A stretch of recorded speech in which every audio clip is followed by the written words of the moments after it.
এই বিল্ডিংটা ভাঙলাম, আমার আপনার টাকা দিয়ে আবার কিছু একটা এখানে করে দিতে হবে।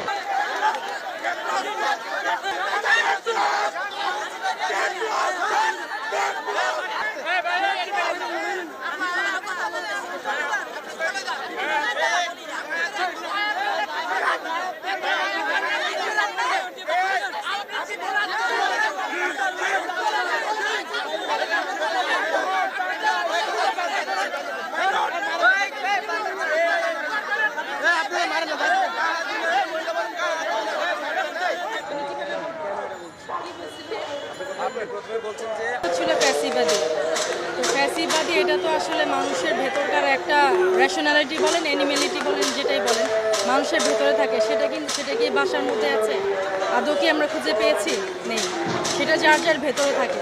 আসলে এটা যদি আপনি কারো ভেতর থেকে দূর করতে চান, তাকে হচ্ছে উপযুক্ত শাস্তি দিতে হবে। সেটা যদি মানুষের নির্ণয় হয় না যে সে ঠিক মানে ইয়ে করেছে।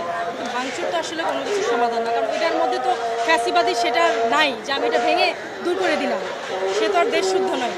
এবং তাদের আর্থিক যে অবস্থান, তাদের আর্থিক যেই এতে তাদের কিছু আসবে যাবেও। কিন্তু কী হলো, মাঝখান থেকে এই বিল্ডিংটা ভাঙলাম, আমার আপনার টাকা দিয়ে আবার কিছু একটা এখানে করে দিতে হবে। টাকা তো হচ্ছে যারা ভাঙচুর করছে তাদের পকেট থেকে যাবে না আলটিমেটলি। এটাই তো দেশের নিয়ম। দেশের একটা জাদুঘর বলেন, একটা দর্শনীয় কোনো স্থান বলেন, স্থাপত্য নিদর্শন যেটাই বলেন, ভাঙলে পরে আমার আপনার পকেটের টাকা দিয়ে সেটা আবার করে দিতে হবে। আলটিমেটলি লাভটা কী হবে? ভবিষ্যৎ বাংলাদেশ যা চাচ্ছি, আমার তো মনে হচ্ছে না আদৌ আমরা এরকম পাবো। কারণ যে কারণে হচ্ছে আমরা ফ্যাসিস্ট নামে যাকে বিদায় করলাম, আমরা এখন কী করছি আপনি বলেন? এইদিকে মনোযোগ দিচ্ছি, এইদিকে মনোযোগ না দিয়ে বাজারের দ্রব্যমূল্য যে পরিমাণ বেশি, তারপর হচ্ছে আশেপাশে এই যে সিকিউরিটিজ অনেক প্রবলেম, এগুলির প্রতি কি চোখ দেওয়া উচিত না? আমি তো হচ্ছে কোনো দলের না। আমার কথা হচ্ছে যে আমাকে পেট ভরে ভাত খাওয়ার নিশ্চয়তা দেবে, আমি রাস্তাঘাটে হাঁটতে পারবো ঠিকভাবে, সেটা হচ্ছে আমার সরকার।